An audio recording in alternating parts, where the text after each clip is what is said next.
Hi there, guys, and welcome back to the very first episode of 2023 here on the Brazilian Expat. Happy New Year, guys. I hope you're all doing fantastic and that you had a great New Year celebration and, of course, a wonderful Christmas. As for myself, I just arrived from the wonderful city of Rio de Janeiro, where I spent a week and celebrated New Year's Eve. I've already been to Rio several times, however, this was actually the first time that I got to explore all of the sights and attractions that Rio has to offer. And for anybody who is thinking of going to Rio, all I can say that it is a very unique city and it's an amazing city, and I highly recommend it to anyone. Just go. It's totally unique and different, and you'll have a great time for sure. So today I want to talk a little bit about the banking system here in Brazil and about the different ways that you can transfer money from overseas to a bank account here in Brazil. There are several ways to send money internationally, however, some are more secure, faster, and cheaper than others. So I want to share with you my experiences and the best way of going about this. Also, even as a tourist, although payment by credit card has become so widely available and accepted wherever you go in Brazil today, there will be certain times you may want to withdraw some cash, and in these circumstances, there are also some things you should definitely keep in mind, as there are high fees and poor exchange rates depending on the bank, the ATM that you use to withdraw cash. So by choosing the correct bank, there are several ways that you can save quite a lot of money. Also, there is a high security risk when withdrawing cash, as you know, these skimming machines that actually clone your credit card. Unfortunately, this is a problem here in Brazil, but there are ways to lower the risk of credit card scams by simply choosing the correct place and the correct bank to withdraw money. So basically, the 5 largest banks here in Brazil are Banco do Brasil, which is a state-owned bank and the largest bank here in Brazil by total assets. Second place, we have Itaú Unibanco, then we have Bradesco, Caixa Econômica, and finally we have Santander. Now, I used to be a client of both Banco do Brasil and Santander. However, I left these banks a few years ago as I found out there were so many better options available. I found that Banco do Brasil, being a state-owned bank, to be quite fairly little innovative when it comes to facilitating day-to-day transactions, paying bills, receiving money, etc., etc. And the application that they have is just terrible, and it's really buggy. It's really hard to navigate.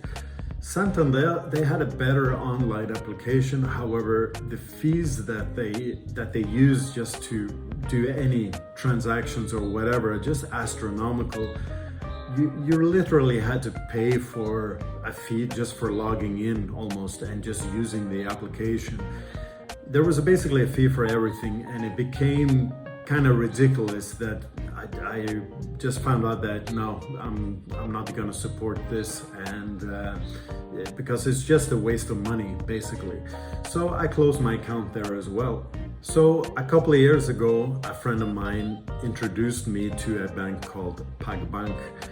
PagBank is a 100% digital bank here in Brazil that offers a range of financial products and services through its mobile app. Now, it is important to note that PagBank is not a traditional bank and it's not regulated by the Central Bank of Brazil.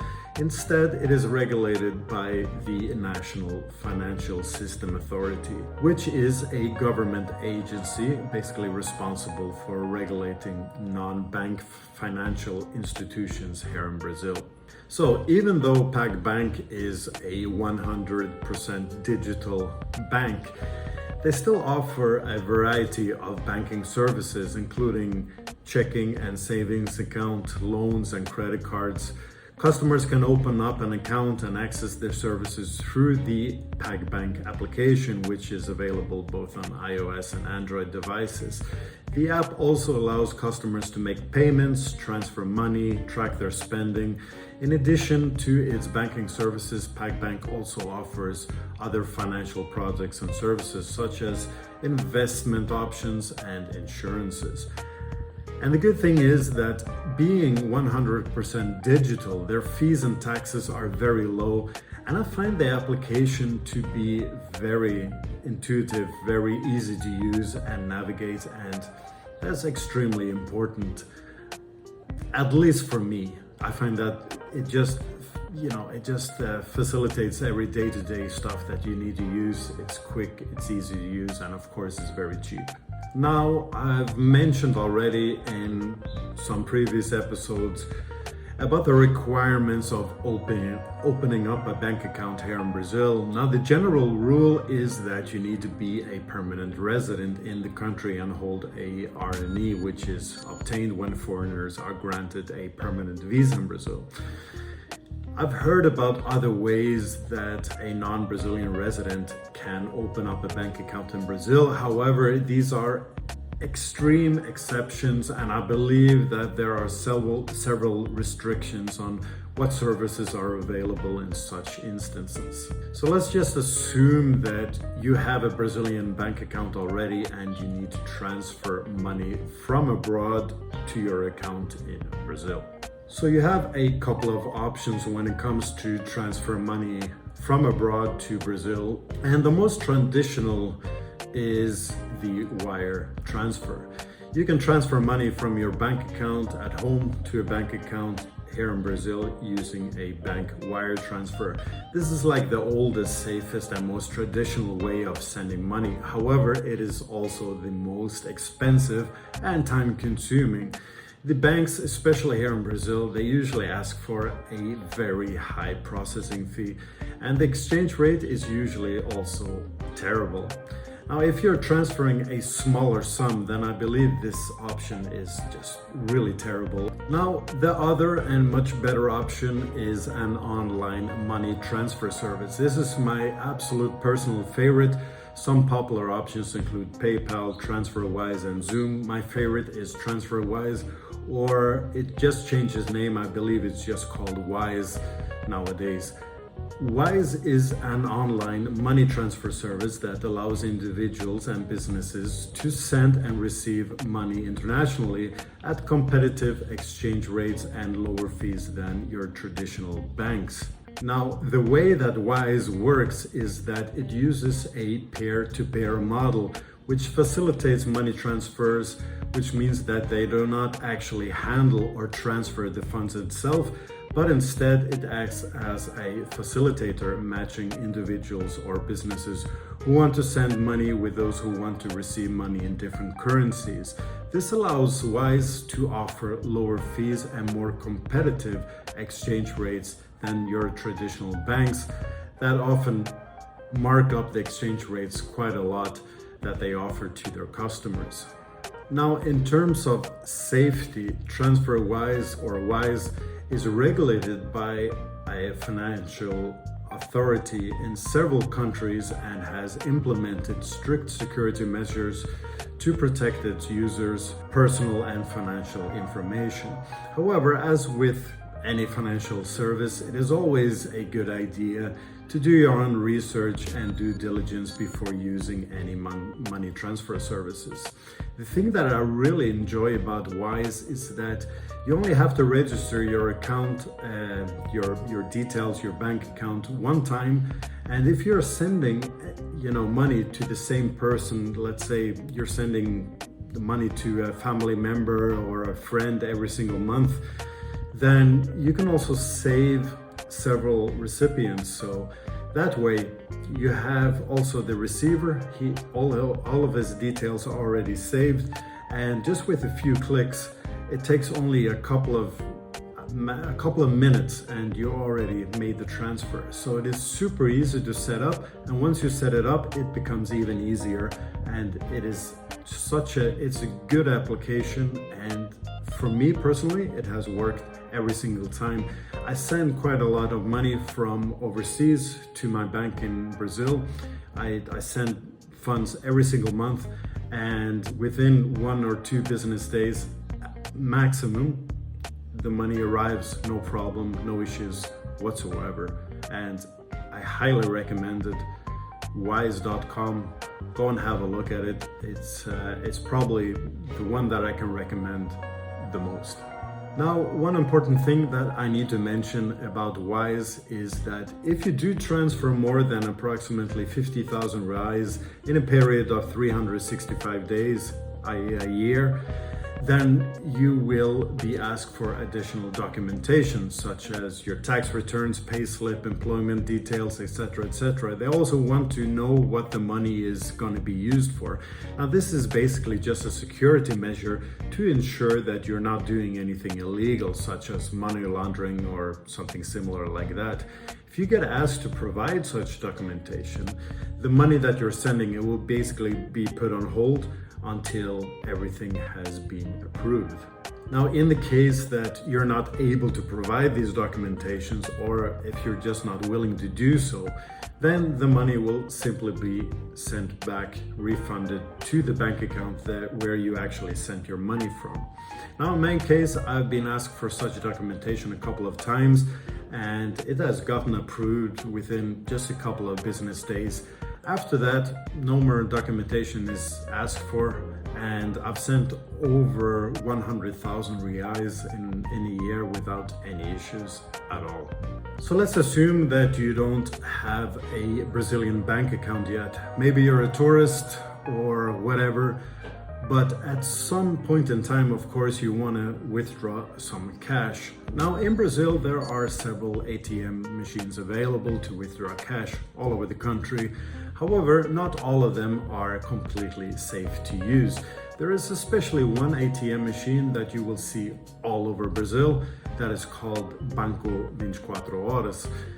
Basically means that it is open 24 hours. It is usually painted in a red color, and it is quite distinguishable from other ATM machines. And these ATM machines, they're usually located in public places such as gas stations, supermarkets, etc. Now, Banco 24 Horas is basically a network of ATMs in Brazil that allows customers of participating banks to make withdrawals, deposits, and other transactions 24 hours a day, 7 days a week. The network is operated by Banco 24 Horas Serviços, a subsidiary of the Banco do Brasil, and includes more than 40,000 ATMs throughout the entire country. The problem with these ATMs is that a lot of them are very prone to installing the so-called skimming machines that basically clone your credit card when you use them. Since these ATMs are often left in public areas unsupervised, they are a very easy target to install skimming software. And unfortunately, I'm one of the victims of this skimming software.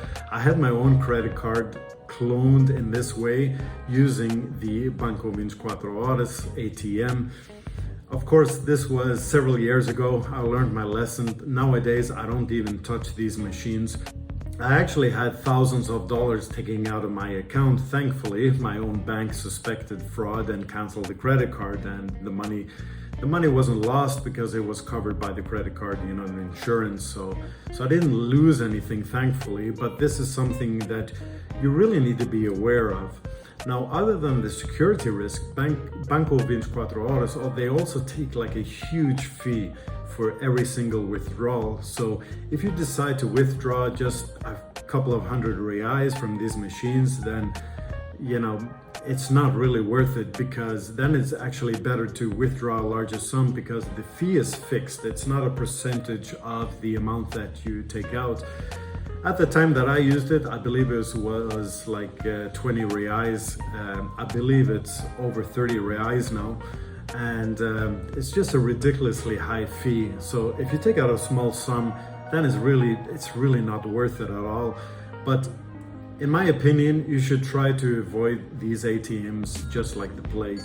So the much better option is actually just to locate the larger banks where the ATMs are actually located inside a secure area.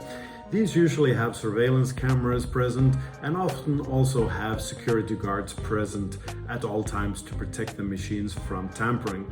As I mentioned earlier, the fees and exchange rates also vary a lot from bank to bank. However, in my personal opinion, I find that the major banks, the most expensive banks to withdraw cash is Santander, while the cheaper alternative is Bradesco. You can be reassured though that you can use any of these ATMs safely. So that is strongly recommended that don't use the Banco 24 Horas, but go to the larger banks. You know your credit card details are going to be safe, and also just try and figure out what is the cheaper alternative. Of course, in some places they won't have all the banks available, and like in my town I only have, thankfully, I have Bradesco, which is actually the cheaper option, and I also have a Banco do Brasil. That is it. That is our two options here. We don't have Itaú, we don't have Santander, but that's fine. At least we have Bradesco. I know I find it to be the cheapest option to withdraw money from an international credit card. So to summarize, I find that in my 17 years of living here in Brazil now, the banking system, everything has evolved a lot. Brazil the technology has been implemented here in Brazil also. And nowadays, as for myself, you have the digital bank options, you have some applications that work really well, and the fees and the processing time of transferring money from account to account or internationally has become so much faster, cheaper, and safer. So it is absolutely safe to open up a bank account and do day-to-day transactions here in Brazil. No problem, your money is absolutely safe. But of course, it is always important just to do a little bit of research and just find out what is the best bank for you, because every bank is different depending on how much money, how much transfers you will be doing every single day. Even though you have a high processing fee, it may be cheaper to use other services. So depending on your needs, you should do some research and find out the best bank for you. So anyways, that's basically it for my topic today. I hope all of this information was somewhat useful. And of course, guys, if you like my videos, a thumbs up would be greatly appreciated, and subscribe to my channel if you haven't already done so. That's it for me. Guys, I wish you a wonderful 2023, and hopefully this will be the year that you decide to move to this wonderful place here on earth called Brazil. It's a wonderful country. If you don't even want to move, but you just want to go visit, just do it now. I highly recommend it. It's a wonderful place to live and to visit. No doubt about it. So until the next time, guys, be safe, happy travels, and hopefully I'll see you on the next one. Take care. Bye bye. Ciao, ciao.